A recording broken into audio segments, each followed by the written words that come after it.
أشهد أن لا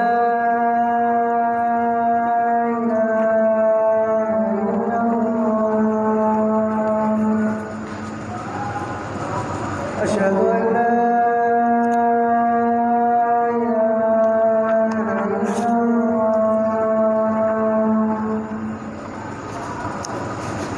أشهد أن محمدًا رسول الله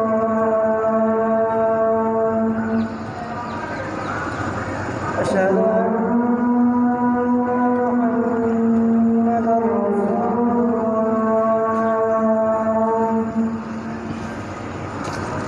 حي على الصلاة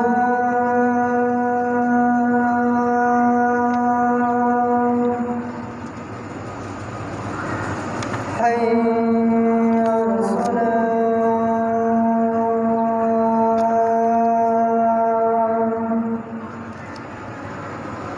حي على الفلاح